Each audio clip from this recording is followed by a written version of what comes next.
Jadi topik pada hari ini itu sangat menarik, Fai, karena kita akan membahas materi teori behavioristik yang tentunya akan bermanfaat dan berguna untuk kalian para calon pendidik nih, Fai. Pastinya kita nggak mungkin berdua doang dong. Nah, tentu saja kita di sini akan ditemani oleh bintang tamu spesial yang sudah memiliki 1000 pengalaman nih, Fai. Langsung aja gak sih kita panggil? Langsung aja. Kita panggil saja bintang tamu kita pada episode hari ini.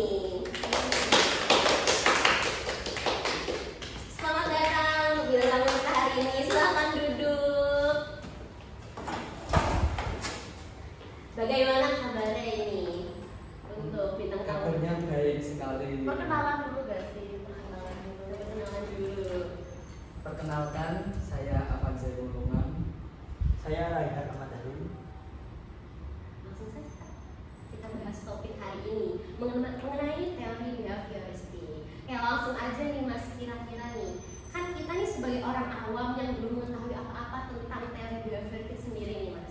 Kira-kira menurut Masnya sendiri teori behavioristik itu apa sih?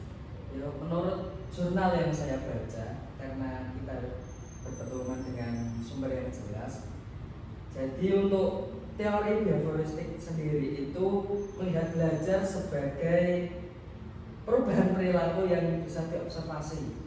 Kalau kita kasih stimulus misalnya tugas atau pertanyaan reaksi siswa, itulah yang bisa dipelajari.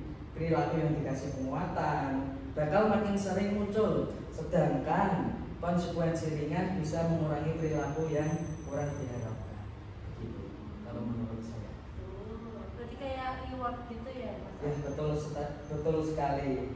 Seperti reward kayak di game itu ada XP, bikin siswa menjadi ketagihan belajar. Oh, menarik ya. Ya sangat menarik untuk teori behavioristik ini sendiri. Nah, kira-kira nih, kan ada namanya teori behavioristik. Sudah pasti ada alirannya nih. Nah, gimana sih kira-kira menurut yang sudah kalian ketahui, yang sudah mereka lebih berpengalaman nih, Fai, mengenai aliran itu sendiri, gimana bisa muncul? Bisa dijelaskan Mas? Jadi aliran ini muncul berawal dari eksperimen Pavlov dengan anjing gantel. Watson melanjutkan dengan prinsip hanya dengan apa yang dapat dilihat yang valid. Lalu Thorndike mengenalkan hukum akibat, Skinner merumuskan operan conditioning, dan Bandura menambahkan unsur meniru model yang dilihat.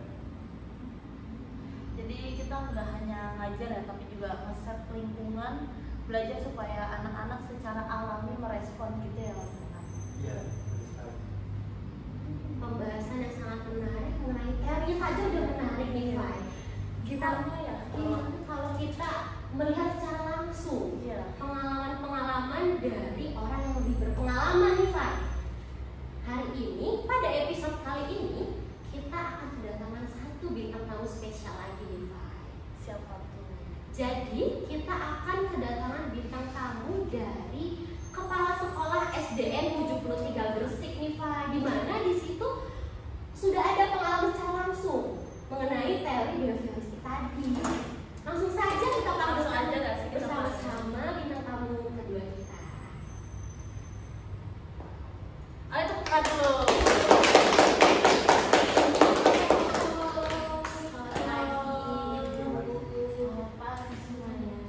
Bisa perkenalkan diri dulu? Baik, perkenalkan saya Sofiana, selaku kepala sekolah dari SD Negeri 73 Gresik. Gimana ibu kabarnya? Baik, alhamdulillah. Gimana tadi perjalanan ke sini? Alhamdulillah aman-aman aja sih. Nggak kena macet ya? Alhamdulillah.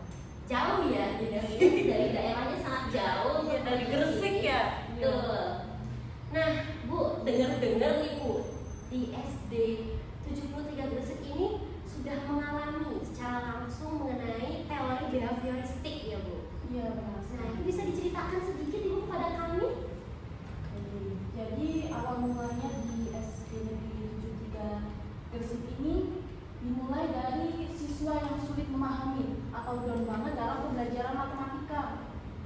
kami para guru merencanakan untuk membuat metode pembelajaran problem based learning atau biasa disebut dengan PBL.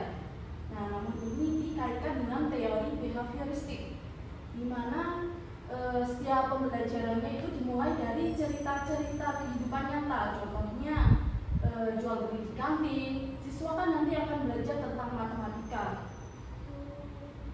Jadi kayak main role play sambil belajar gitu ya? Iya, benar sekali. Jadi nanti setelah ada kegiatan cerita nyata dari guru, lalu nanti siswa dibikin kelompok-kelompok untuk berdiskusi. Guru juga memberikan ujian bentuk yang spesifik, misalnya diberi stiker kepada siswa-siswa yang memiliki prestasi yang lebih unggul dari temannya. Dan juga kadang juga kita memberi kesempatan buat siswa-siswa yang lain untuk tugasnya bisa ditempelkan di mading interaktif, di papan pintar, dan lain sebagainya. Wah, menarik banget. Nah nih Mas Afan, dari data-data dan perilaku yang sudah dilakukan oleh SD 73 Gresik tadi, kira-kira efektif nggak sih Mas untuk penerapan teori behavioristik dengan pembelajaran matematika di sekolah tadi?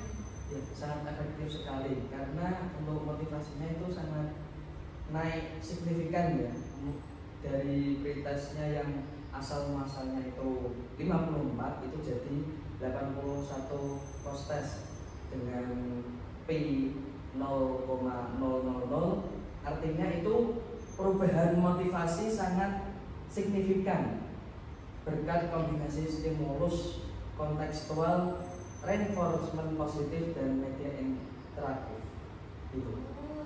Jadi bukan teori doang ya? Nyata Jadi banget lebih anak-anak tuh lebih mendalami dalam pembelajaran.